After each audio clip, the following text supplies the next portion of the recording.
Hey, everybody. Welcome back to another episode of Spider Sound Off. This is Tom. And this is Porter. And we are very excited to be talking about two wins. Whoa, what a great weekend, man. I tell you, there's always something about a pod after two wins for both programs. It just feels better, doesn't it? Yeah, that's right. I remember the Thanksgiving episode. You said you were thankful that both of our teams are winning, and that at some point, I'm sure we'll have to do a pod after a really upsetting loss. I mean, the Fairfield pod, that was a little rough, but we did have a men's victory to talk about. But it was tough. But today we get to talk about two wins, and the women's started off the week, right? Yeah. Started with Liberty at Liberty. At Liberty. That was a game, I talked about before. I was scared. And our defense basically made Liberty use other players that I didn't really scout because their best two players really didn't do much. Great plan from the coaching staff to get ready for Liberty. Also great uniforms. Let me shout out. I didn't like the grays last time. Love the blues. I love the blue coaches. It was the blue top, gray bottoms. Yeah, though, I know. right? I like that. Yeah. I liked it. I mean, it looked good. And then the women's team wore blue, which was also really good. They both drove my blues away. So it was that's bad. It was a nice effort. So I liked the women came out and they shot 50% in the first quarter. So they've been coming out slow at times. That wasn't the case in that game. So we came out fast and pretty much had control most of that game. Yeah, I mean, the Liberty team's a good team. They've lost 11 times since they built that arena in 2020. 2 of those 11 times have been to the Spiders now. They don't lose there very often. They're a very tough team to beat at home. Duke beat them there this year by 14. We beat them now by 15. So it was a great bounce back effort. Coach Roussel and the rest of the coaching staff, they're not the kind of coaching staff that, is going to have a letdown after a bad beating like we took with Fairfield. And I felt confident they would be ready for this game. And the ladies came out and played really, really well. I thought it was a complete effort from start to finish. Yeah, I really liked Allie's game. She looked super confident out there, hitting her threes when she was open. You're talking about their arena. One thing I noted, I saw the attendance was like 1,005 or something like that. Mm-hmm. And it made me think well, how's our home attendance been this year? So I had to do some math. Okay. You mathed it. And right now we're averaging 1,495. Okay. So almost 1,500. And we haven't had our education day yet. So I was trying to do year-over-year comparisons, and it wasn't really fair because we had about 3,000 at last year's education day. Stay tuned for today's scout. Yeah. So that Screamo day is coming.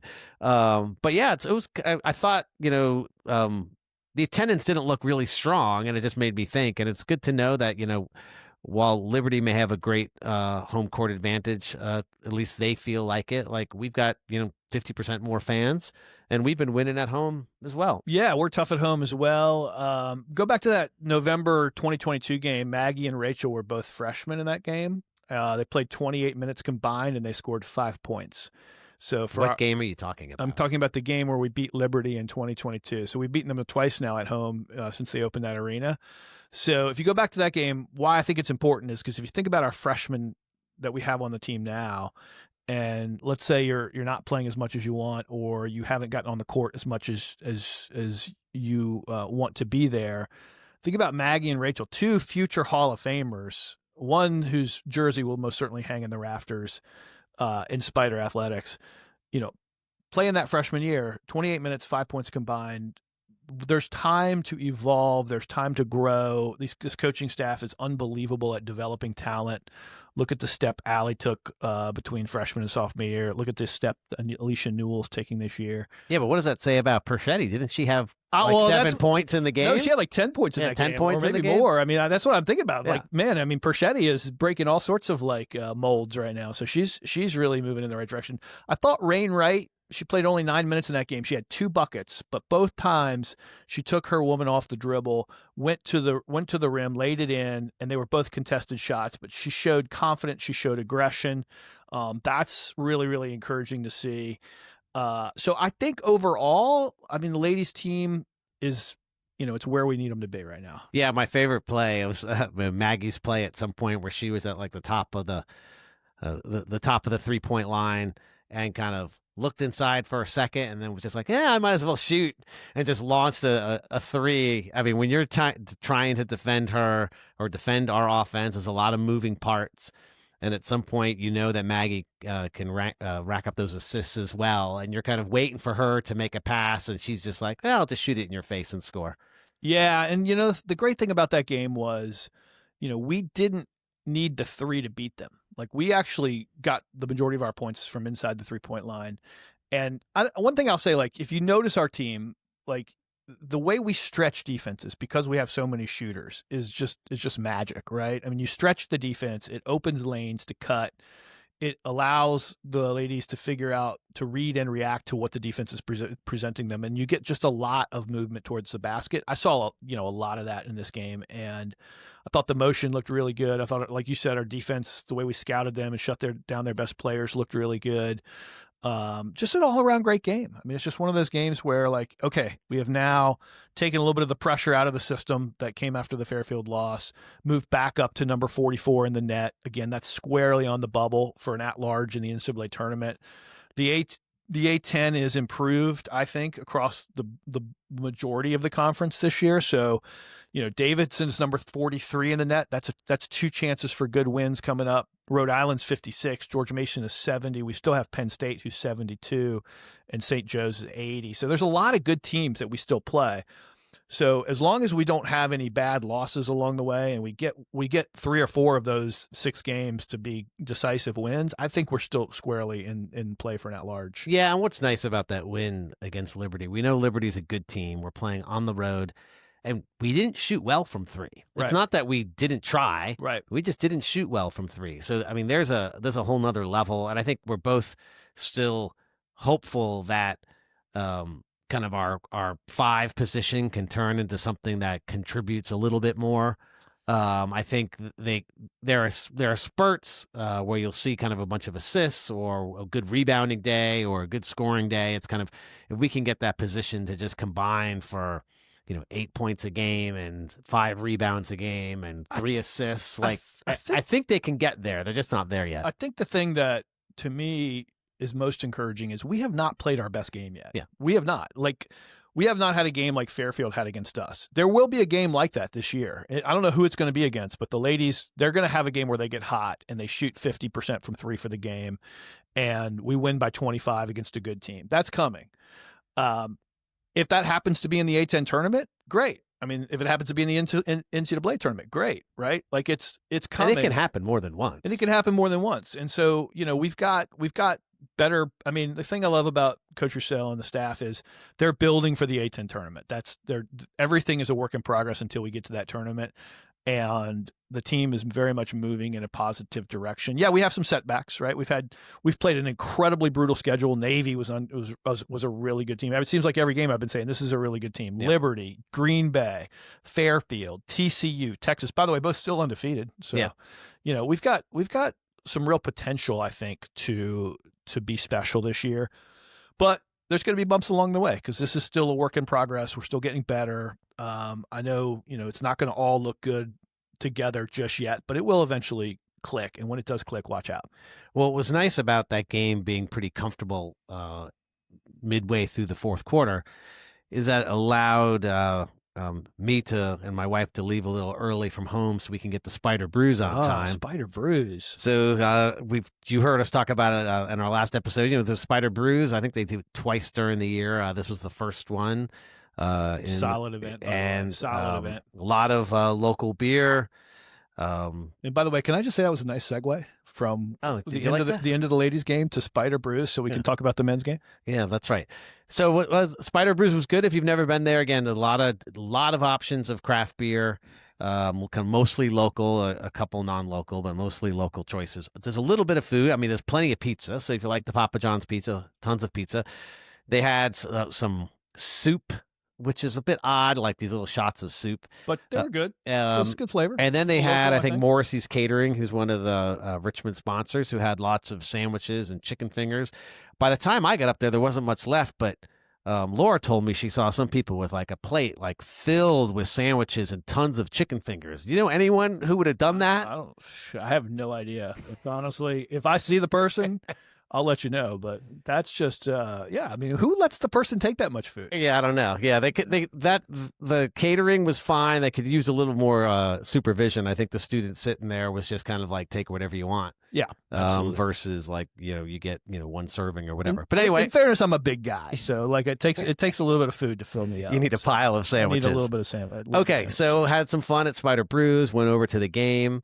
It was a pretty tight game against Southern Illinois. Yeah, I mean, like I went back and I listened to our episode. I didn't actually give the net ranking for Southern Illinois, but they were a top 140 team in the Robbins Center. Now they're sitting, I think, at 120. So that makes them the second best team we've played this year, behind Belmont. A very, very good win for the men's team. A well-coached game for us. We had a great game plan. We talked about the Aligby brothers. Rollins Aligby, by the way, the younger brother, he had a monstrous game against us. Just inside, he's such a force. So I mean, what a great get for Southern Illinois to have him. And I think we're going to play them again next year. It's a multi-game. Yep, that's right. We'll be on the road contract next year. And I don't look forward to playing him again because he's just a beast inside. But I mean, can we just talk about Jonathan Beagle for a second? Yeah, he was great. And what I interested, I know you were at the post game. I kind of watched the presser afterwards. Like, it was really interesting to talk how he had a great game, and he's been here. This is now his second season. Yeah. And I mean, Mooney basically said it's one of his favorite players ever in terms of like how much he just everything he does is for the team. Yeah. And so I didn't get to and that's rare. I think that's rare. I didn't get to see the post game broadcast because I went in for the there's a second press conference that takes place after the coach talks to Bob Black, etc. And they sent Beagle to that, but I think it might have been Argerbright on the other. Yeah, I saw the Beagle. I saw the Beagle. Yeah, okay. I saw the video. Oh, you did the one that I did. Okay, yeah, I saw the one. So I got a chance to ask Beagle about like why have you evolved so much in your second year in the system, and he just talked about just growing into confidence about what he needs to do. It's almost like he was describing read and react. But the thing I'd say that was like I was most impressed about, I got to ask the question, hey, usually a technical foul is not a positive thing, but I got to say I kind of thought it was a positive thing when you got the technical called on you the first half. What happened there? And he said, a player knocked down Argerbright, and then he started talking a little bit of smack, and so I intervened and told him what I thought about that. And I mean, like, he wanted to defend his player. He's defending his guy. I mean, you're a senior and your 5'11", 150-pound point guard has just been crushed, and the guy's now talking smack. And now all of a sudden you're dealing with 6'10", 250 or whatever Beagle is. I mean, I love that about the guy. I love the fact that these guys have each other's back. I love the fact that they're playing unselfishly for each other. And I think that shows leadership. And I think honestly, it makes this team super, super fun to watch. Yeah, it was interesting. Obviously, I'm assuming everyone listening knows, but if you didn't, went into overtime. So it was our first overtime game this year, and it was good to see us win a tight game like that. It was also interesting. We've talked a lot about minutes. Like Johnston played over 33 minutes. Now, again, there's overtime, so there's some additional minutes added Johnston there, with a couple of clutch baskets down in the last minute of regulation. And by the way, he took the last shot in regulation, and I love that decision. I mean, he's red hot. Don't get the ball out of his hands. Let him take another shot to try to win it. He literally got us there. Let him try to win it for us. That was, I thought, a great draw. And also, you talk about the coaching. Like, Beagle was having such a great game when it was the game is tied, and let's put just even the last minute of regulation when it was like offense defense. It was like put Beagle out there for offense because coach knew like he was super aggressive, had a hot hand, and that's versus. A couple of games ago where Walls was there at the end, shooting the last shot. So it's good just coach making adjustments based on we've got this deep roster. You might as well go with the folks who are playing best. And the deep roster really showed its benefits in overtime. House fouled out of the game, largely because Argerbright caused him to foul out of the game with his unbelievable ability to draw a foul. And they just didn't have the legs to keep up with us after that. And we had so many players that we can throw at you. The rotation is so deep. We moved up to 80 in the net, which is the highest, maybe the second highest we've been so far this year. 77 after the Belmont game, 80 now. We have 4 guys shooting better than 43% on the season from 3-point land. We have some defensive specialists that are really, really good, like Rumaglu, who's playing at the best level the last 2 games I've seen him play. Defensively, he's just been really, really impressive. 10 guys still averaging between 16 and 24 minutes per game, so the rotation is still very, very much a shared responsibility. I mean, it's just, this team is fun to watch. I kept using the term stacking wins, so you asked me to stop using the term stacking wins, but here we are with 9 wins, 1 loss. We were preseason, I think, picked 11th in the A10. We're now up to probably 5th or 6th in the A10, depending on, which, source you like to follow closely. I mean, this team's doing stuff, and they are interesting. They're interesting. I was thinking with the holiday season and holiday movies, maybe this is just a stretch in a way, but this question of like, are the Spiders one of the top teams in the A10 or not? Like, I think it's a little bit of the comparison I put to is Die Hard a Christmas movie or not? Like, no one's debating whether Die Hard's a good movie. Right. They're trying to categorize it. Right. And I think our Richmond Spiders men's team is a good team. Yes. And how they're going to fit in the A10 is a bit of who knows, because the A10 hasn't played each other yet.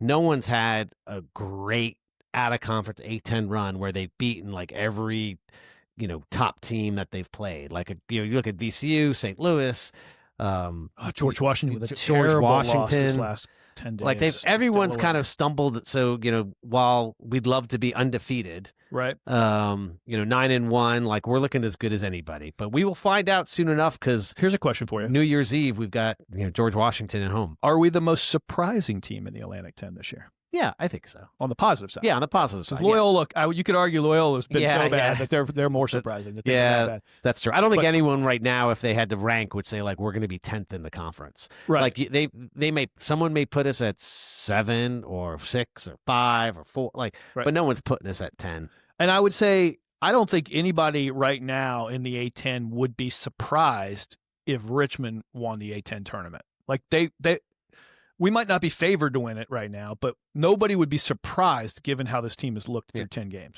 I think what would surprise me when we get to A10 play is that somebody goes 15-3. Like, I don't think there's that team that is so much better than everybody else. So there's going to be a lot of beating each other up, I think, during A10 play. I mean, yeah, there's a lot of teams. I think there's 9 teams in the top 104 net in the Atlantic 10. So a lot of chances for good and above average wins still coming our way. Yeah, hopefully GW can pick it up and not, avoid any more bad losses and have a good A10 schedule. Because one thing that's interesting, when George Washington is better, they tend to be, not every year, but tend to be one of those teams we play twice because they're close. And obviously we always play VCU twice. So this is like 4 quality games versus, I'd have to look at the schedule, but I guess for like rivalry purposes, St. Louis plays Loyola Chicago twice. Yeah. And so they got 2 games against a team that's, a 300 that's net. That's not going to help you. And so we get a little luck of the draw this year if GW can can rebound from their Delaware loss and have a good rest of the out-of-conference.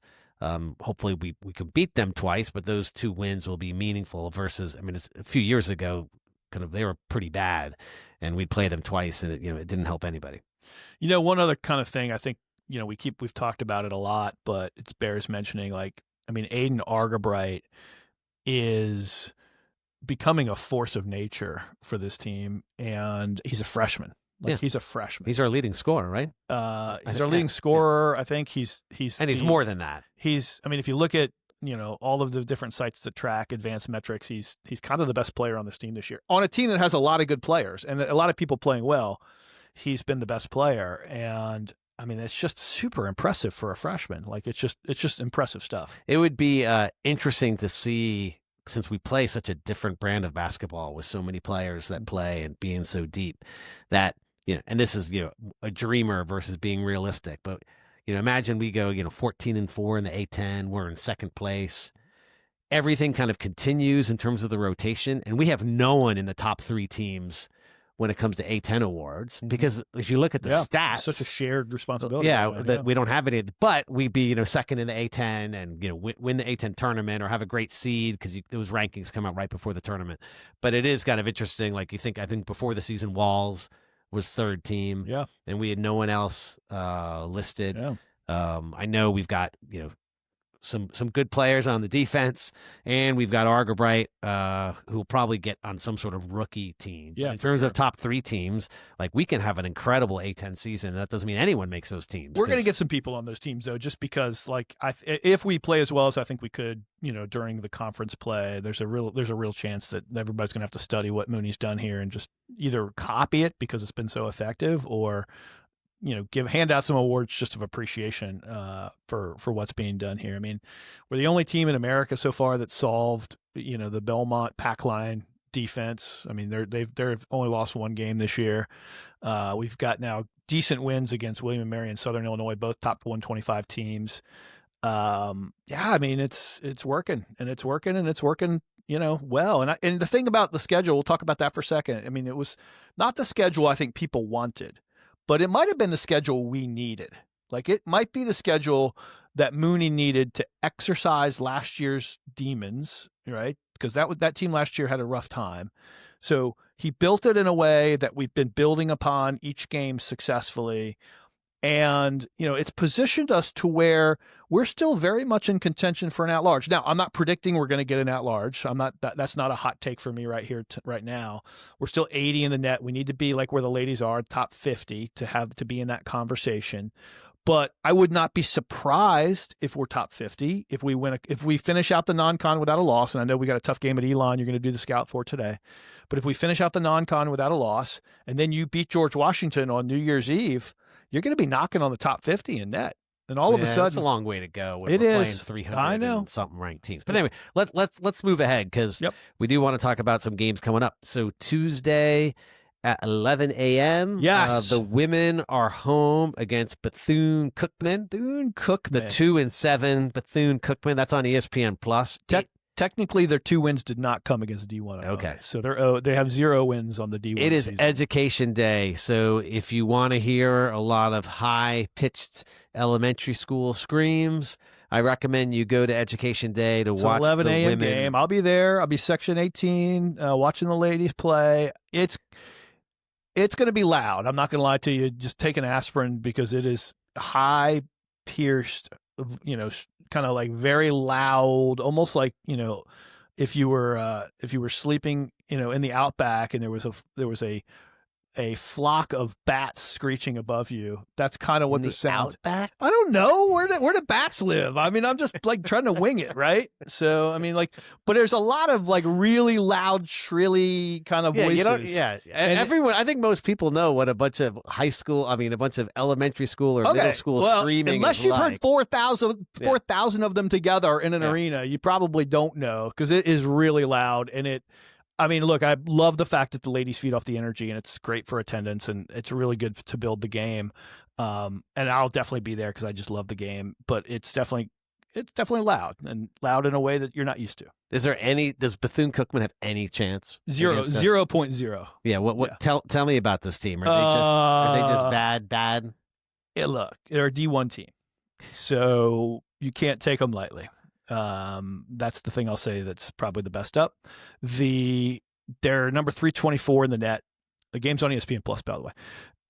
They hail from Daytona Beach, Florida. So they're coming up from Florida.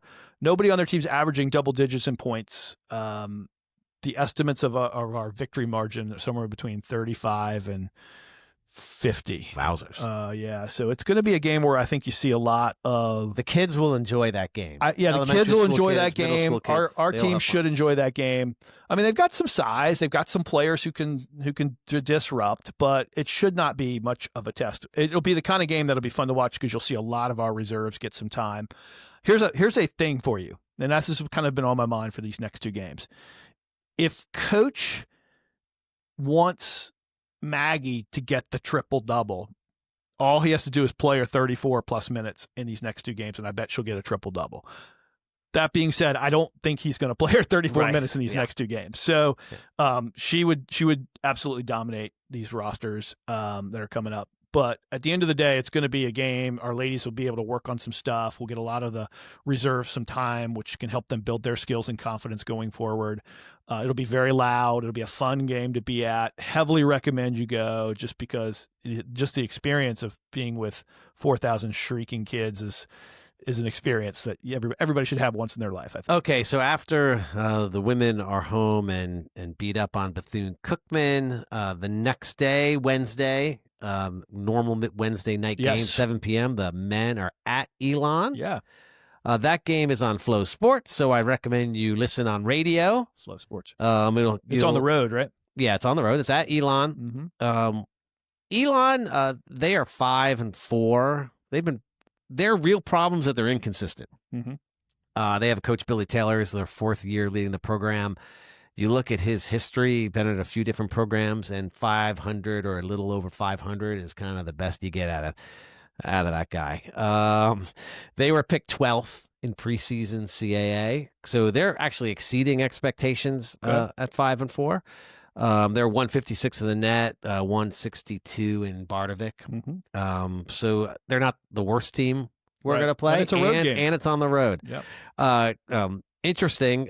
So they're in about arena that holds about 5,000. Okay. They average. Oh, actually, they played last Saturday. They won versus Northern Illinois. Okay. The rival of Southern Illinois, I'm guessing. Okay. Anyway, the attendance was only 1,092. Okay. So part of what I think of Elon is it's a beautiful university, a lot like Richmond. All the kids are going to be home for Christmas break. Kids are going to be home for Christmas. It is not a school that I think is passionate about basketball. Right. Shouldn't be anyway. And so even though it's a road game, it's going to be an empty gym. We hope. Or even if they get the attendance they had last Saturday, it's 1,100 folks. So in a good way, it's not this. We're not going on this road trip where someone's got a massive home court advantage and there's going to be 10,000 screaming fans. That's not the road game we've got. The team we're playing is a super strong offense team. It's all offense. They're not very good at defense. Team. They play fast. They play 8 deep, maybe 9, so more traditional, versus what we've been doing. Now, but let's talk about their best player, Chandler. His name is Chandler Cothrell. Yes. Could he be any more productive? He averages 22 points, 8 rebounds a game. Wow. He's 6'9", 225. Can I give you a fun fact about him? Yes. So I've been talking since the beginning of the year about Argerbright's, top 5 in the nation or top 6 in the nation in fouls drawn per 40. He's actually 5th. Guess who's 4th? That guy you just mentioned. Yeah, he is a good player. He gets fouled. He's a graduate student transfer. He's been in a couple other programs. He's been around. Now, I looked at his stats last year. I think he averaged like 8 points per game. So there's kind of like a nice find here. They've unlocked by Billy Taylor. So he's a tough player. I mean, we've got some good inside players, but we certainly don't have like this dominant inside force at the 4 spot. So I think that's going to be a tough matchup for us. Okay. They're going to push it inside a lot. They're going to be very fast, trying to score a lot with him. They do have another guard. They have a guard, Randall Pettis, scores 15 per game. I think Cothrell shoots like 3 threes a game. So it's not just all inside. You leave him alone outside, he'll hit a 3 on you. So that's really our challenge. They're not a good defensive team. Yeah. And so that's real. I mean, they're a bad defensive team. So this is a game that if you look at Bardovic, they say, hey, we should win 81-80. Okay. And I think, that's accurate if we're, an 85 to 100 ranked team. It's good. We're going to play teams on the road that are a 150 sort of ranked team, and it's going to be tight.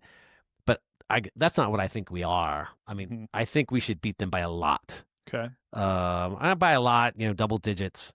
That's not what the stat services are going to say, but this is a team that doesn't play good defense.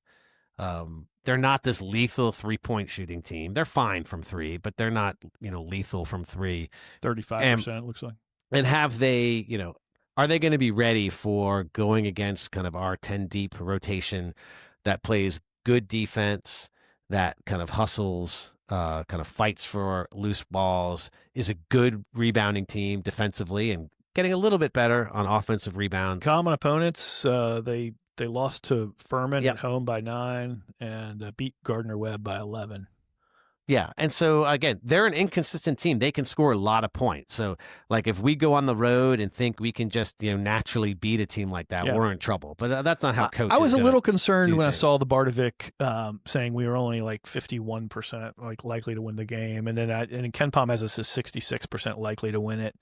What do you think that's attributed to? I mean, is it just because we haven't won a lot on the road? Is that what's drawing that? It's a good question. Like, I mean, so Bardovic still has us 9-9 in conference. Okay. So our statistics so far to date, well, we're beating the teams in most cases. We're beating all the teams we're supposed to beat. Mm-hmm. We haven't played a lot of top teams, so I suspect the Bardovic models is saying like, hey, they're better than we thought we were going to be.